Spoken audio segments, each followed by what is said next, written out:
I was in the middle of explaining, for what felt like the 100th time, why leaving wet towels on the bed was absolutely unacceptable when Madison grabbed my face with both hands and kissed me. Hard. The kind of kiss that makes your knees forget how to work and your brain short-circuit like a computer that just got dunked in water.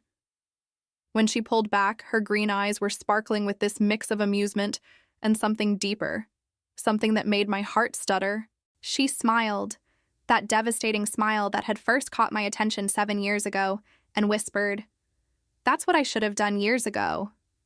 Hey everyone, before we get into this absolutely wild story about how one kiss changed everything between me and my roommate, I'd love to know where you're watching from. Drop your city in the comments below, and if you're new here, please hit that subscribe button. It really helps the channel grow, and trust me, you don't want to miss how this story unfolds. Now let's get back to that moment that turned my entire world upside down. So there I was, standing in our shared bedroom, my prepared speech about household responsibilities completely evaporated from my mind. Madison was still holding my face, her thumbs gently brushing my cheeks, and I realized I had absolutely no idea what to do with my hands. They were just hanging there at my sides like dead fish. Very attractive, I know. "You," I finally managed to croak out, my voice about 3 octaves higher than normal. "You just kissed you?" "Yeah, Harper, I'm aware, I was there." Madison let go of my face but didn't step back. We were still close enough that I could smell her perfume, that vanilla and jasmine combination that I'd been pretending not to notice for months. "Are you going to finish your lecture about the towels, or can we maybe talk about something more important?" More important than towels? My brain, which usually operated at a reasonably intelligent level considering I had a master's degree in environmental science, was currently functioning with all the processing power of a potato. "I don't understand." Madison laughed, and it wasn't her usual laugh. This one was shaky, nervous. I'd never heard her sound nervous before. Madison Chen was the most confident person I'd ever met. She was the one who gave presentations without notes, who asked for raises, who could walk into any room and own it within 5 minutes. Seeing her uncertain was like watching a cat bark. Technically possible, I guess, but deeply unsettling. Harper Rodriguez, for someone so smart, you can be really dense sometimes. She ran a hand through her black hair, which she'd recently cut into a bob that framed her face perfectly. Not that I'd been paying attention. "I've been trying to get your attention for the past 6 months." "My attention?" I squeaked. "You have my attention literally all the time. We live together, we work together, we have dinner together almost every night." "That's not what I mean. And you know it." Madison finally took a step back, and I hated how much I missed the warmth of her closeness. "Or maybe you don't know it. Maybe you really are that oblivious." I felt like I'd walked into a movie 20 minutes late and everyone expected me to understand the plot. "Madison, I genuinely have no idea what's happening right now.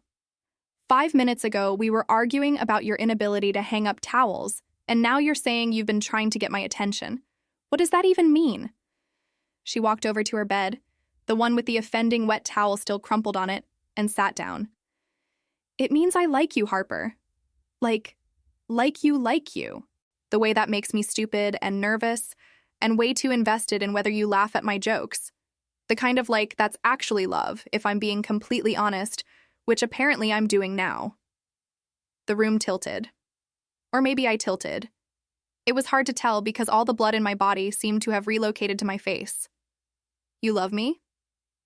Is that really so hard to believe?"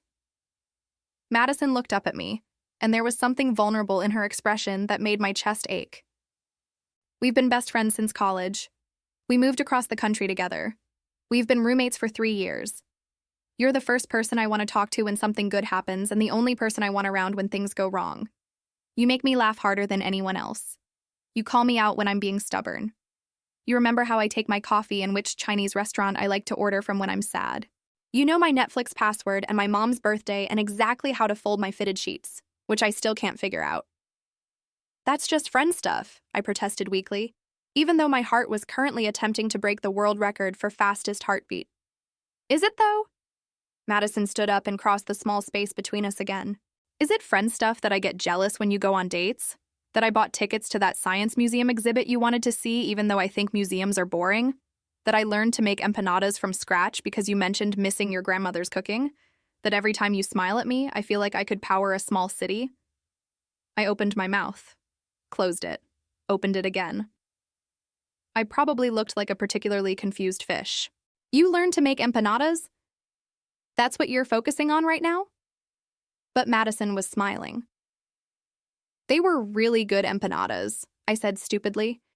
I thought you got them from that place downtown. Harper. Madison took my hand, lacing her fingers through mine, and I looked down at our joined hands like they were some kind of scientific phenomenon I needed to study. Her hand was warm and soft and fit perfectly with mine. I need you to tell me if I just made the biggest mistake of my life. If you don't feel the same way, I'll never bring it up again. We can pretend this never happened. I'll hang up my towels, and we can go back to being roommates and friends, and I'll deal with my feelings on my own time. But I had to try. I couldn't spend another day watching you stress about work or laugh at stupid TV shows or walk around in your pajamas with your hair all messy without you knowing how I feel. The thing was, as Madison talked, pieces were clicking into place in my mind like a puzzle I didn't know I was solving. The way she always saved me the last dumpling. How she'd stayed up with me all night when I was finishing my thesis, even though she had work the next morning. The time she drove 2 hours to pick me up when my car broke down and then never mentioned it again. How she always knew when I needed to talk and when I needed silence. The little smile she got sometimes when she looked at me, the one I'd noticed but never let myself think too hard about. Oh my God, I breathed. I'm the dense one. What? I'm so stupid. Madison, I've been half in love with you since sophomore year of college when you punched that guy who wouldn't leave me alone at that party. You have? Madison's eyes went wide. Yes. Why do you think I agreed to move to Seattle with you even though I had a job offer in California that paid way better? Why do you think I've never had a relationship that lasted more than 3 months? I kept comparing everyone to you, and they all came up short. The words were tumbling out now, 7 years of repressed feelings apparently deciding to make an appearance all at once. I thought you were straight. You dated guys in college. I dated like 2 guys, and that was before I figured myself out. I thought you knew I came out as bi in grad school. How would I know that? We were at different schools. I literally posted about it on Instagram. I don't check Instagram. You know I think social media is a waste of time. We stared at each other for a moment, and then Madison started laughing. Really laughing. The kind that doubles you over. I found myself joining in, because the situation was absolutely ridiculous. Here we were, 2 supposedly intelligent women with advanced degrees who had apparently been pining for each other for years without either of us figuring it out. So, Madison said when she finally caught her breath, just to be absolutely clear, because apparently we're both terrible at communication. You have feelings for me? Such intense feelings, I confirmed. The kind of feelings that make me notice when you get a haircut and memorize your schedule, and get irrationally happy when you say you're ordering pizza because that means we're eating dinner together. And you're not freaking out that I kissed you? I'm freaking out, but in a good way. In a why didn't this happen sooner way. I squeezed her hand. Although I have to say, kissing me in the middle of an argument is kind of a bold strategy. It worked, didn't it? You stopped talking about the towels. I did stop talking about the towels, I admitted. But in my defense, you still need to work on your habit of leaving them on the bed. Madison rolled her eyes, but she was grinning.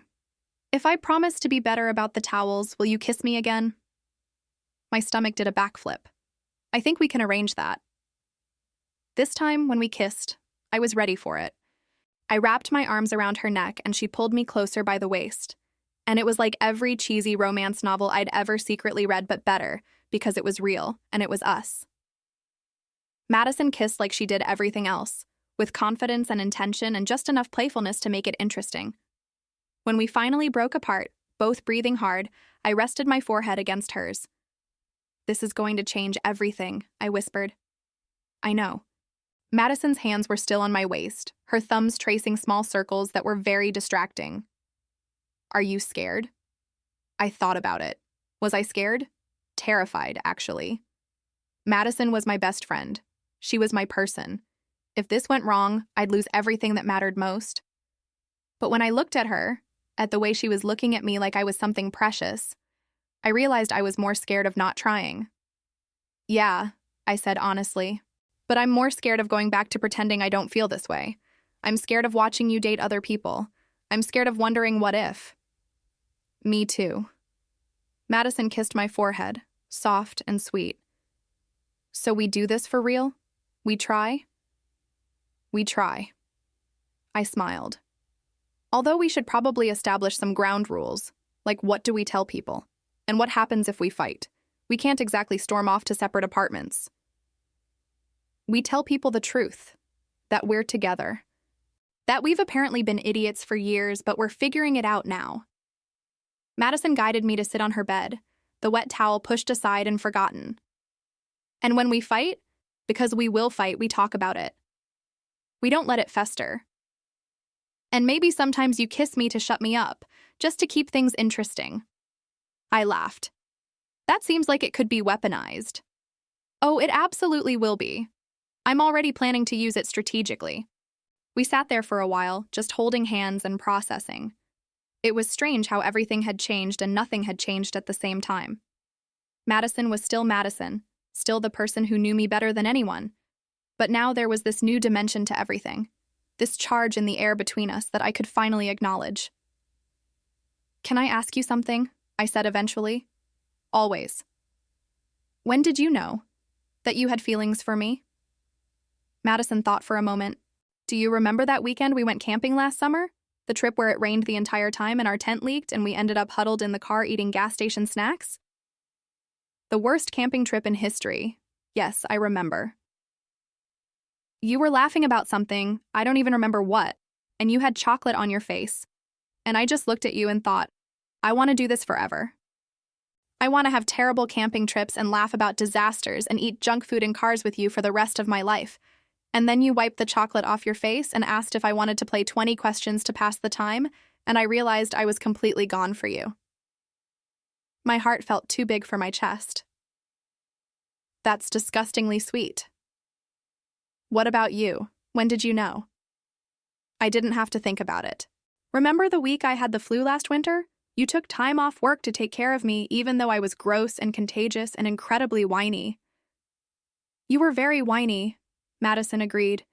You made me soup and forced me to drink water and put on every comfort movie I wanted to watch, even the really bad ones.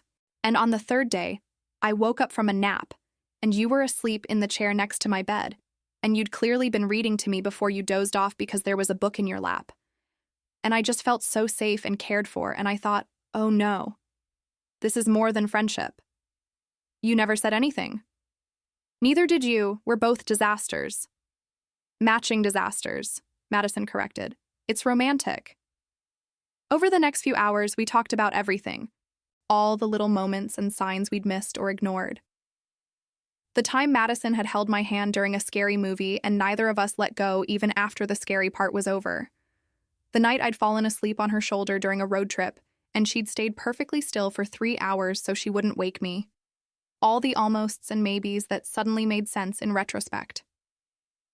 We should probably figure out the practical stuff, I said eventually. We'd migrated to the living room at some point, and I was curled up against Madison's side on the couch, her arm around my shoulders. It felt natural, like we'd been doing this forever. Like, do we want to tell our families right away? Madison groaned. My mom is going to lose her mind. She's been not so subtly asking when I'm going to find a nice girl to settle down with. My abuela is going to say she knew all along. She always knows everything. I paused. Actually, she probably did know. Last time I visited, she asked very pointed questions about my roommate. What about work?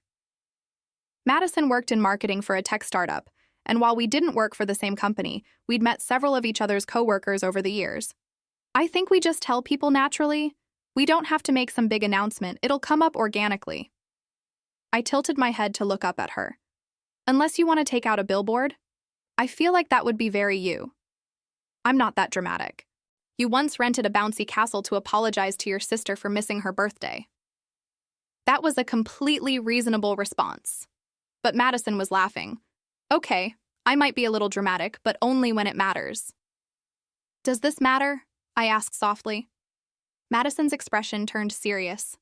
She shifted so she could look at me properly, her hand coming up to cup my cheek.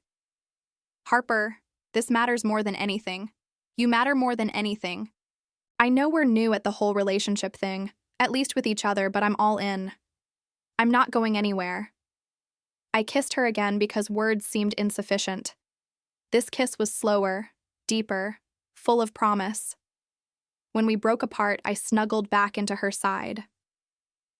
"So," Madison said after a comfortable silence, "now that we've established we're both hopelessly in love with each other, can we talk about what we're going to do with the second bedroom?"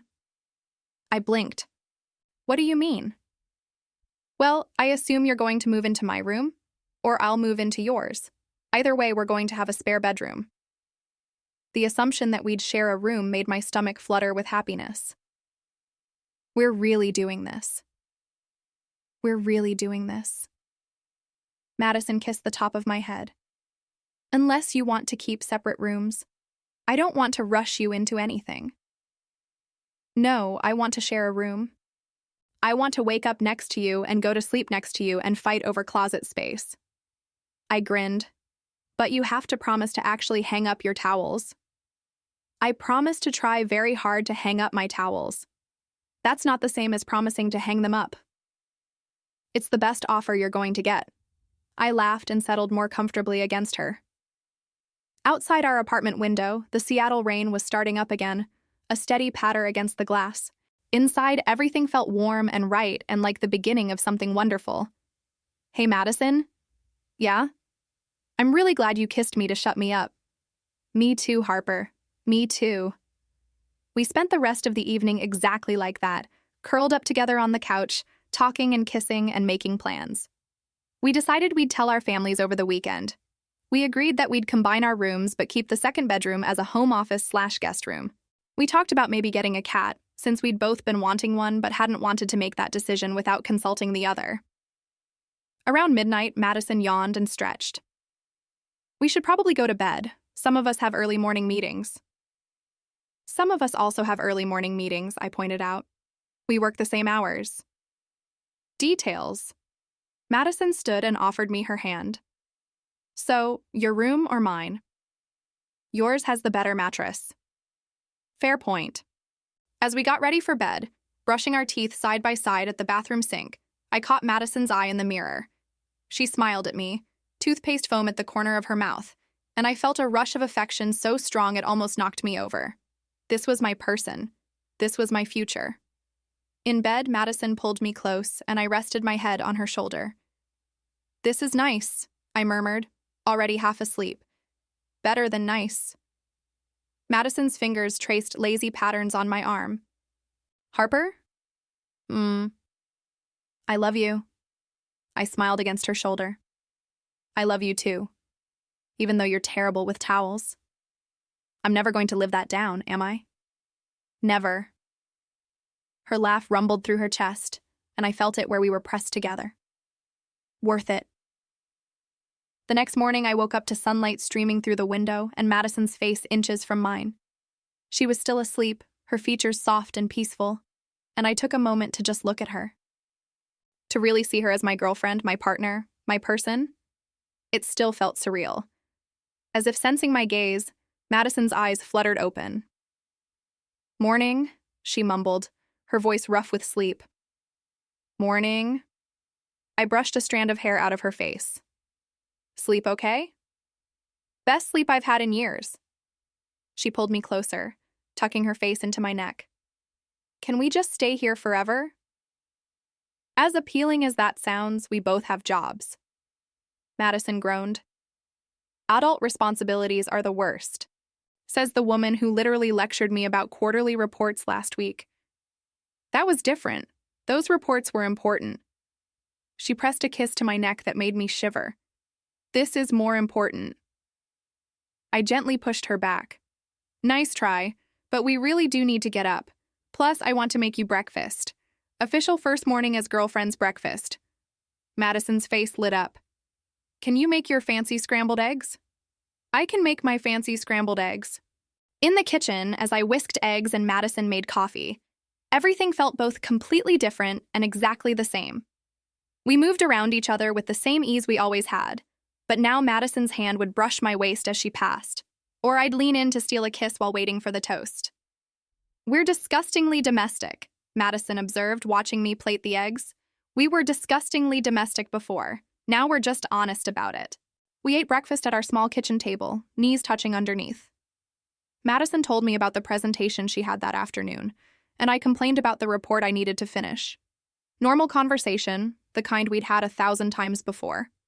But Madison was holding my free hand across the table, and every so often one of us would just smile at the other for no reason.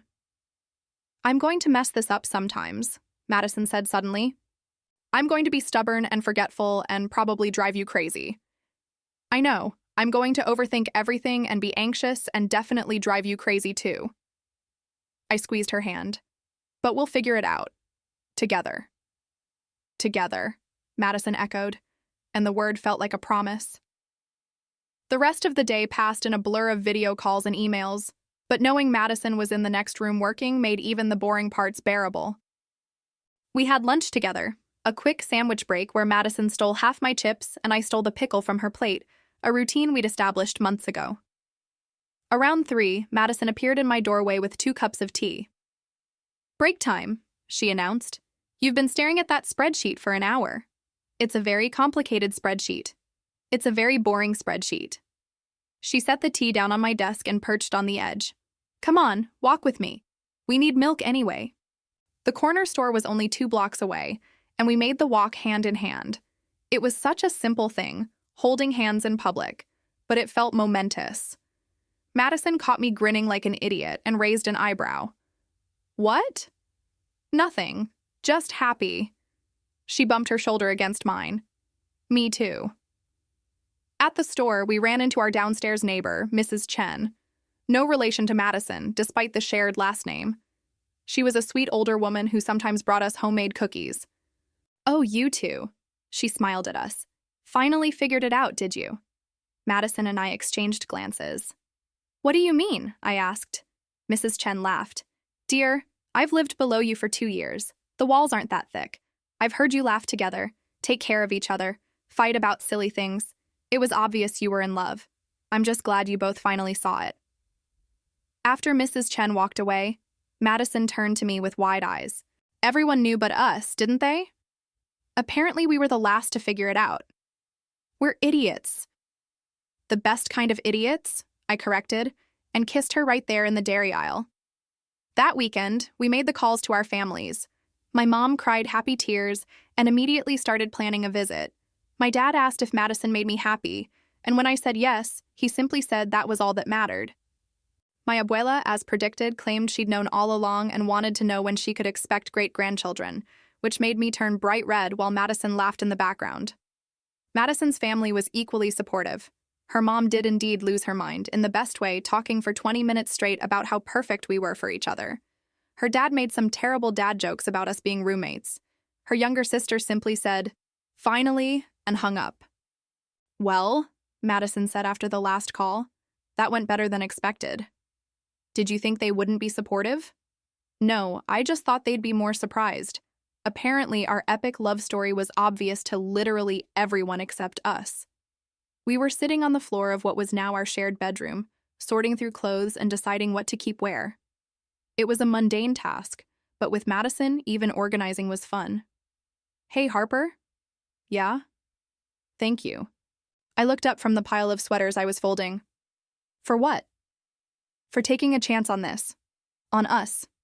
I know it's scary, risking a friendship for something more, but I think we're going to be amazing together." I crawled across the floor to where she was sitting and kissed her soundly. "We already are amazing together.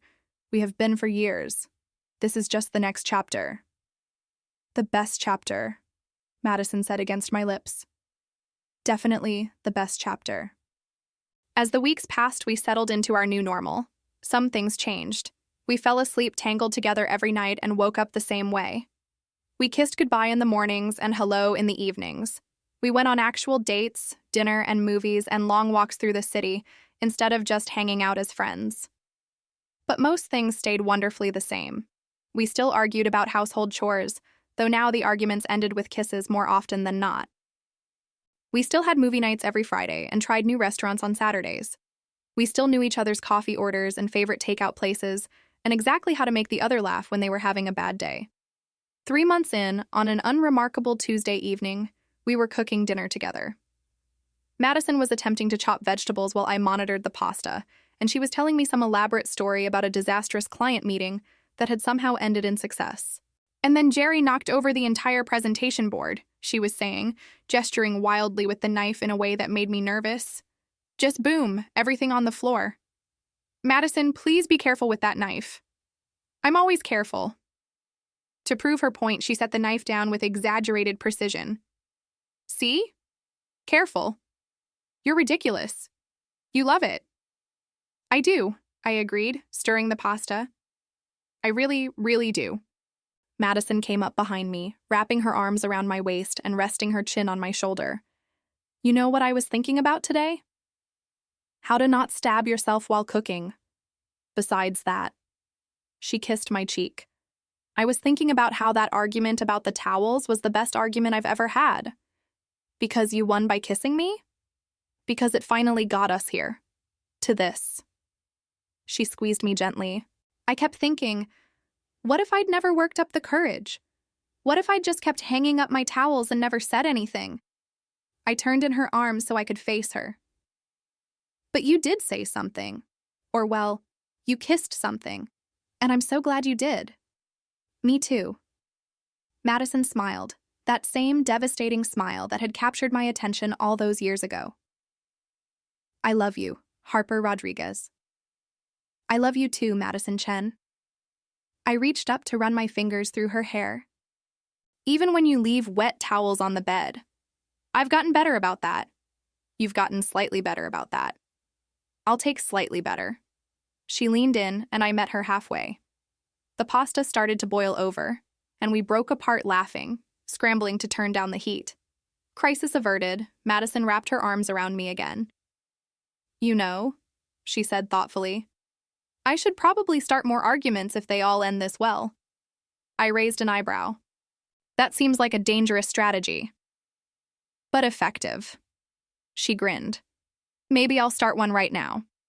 Harper, I think pineapple belongs on pizza. You monster, we're breaking up. No takebacks. You're stuck with me now. And as I looked at her, standing in our kitchen in our apartment with our life together stretching out before us, I couldn't imagine anything I wanted more than to be stuck with Madison Chen for the rest of my life. Yeah, I said softly, pulling her in for another kiss. I really, really am. Later that night, as we settled onto the couch for our usual evening routine, Madison pulled me close and kissed the top of my head. Best decision I ever made, she murmured, kissing me to shut me up. That, and choosing you. Every day, choosing you. I snuggled deeper into her embrace, feeling completely and utterly content. Right back at you. Outside, Seattle did its usual thing and started to rain. Inside, we were warm and together and home. And as Madison reached for the remote to start our show, her other hand finding mine and lacing our fingers together, I thought about how sometimes the best love stories are the ones that were there all along. You just have to be brave enough to see them. And maybe, just maybe, sometimes you need someone to kiss you in the middle of an argument to make you realize what's been right in front of you the entire time.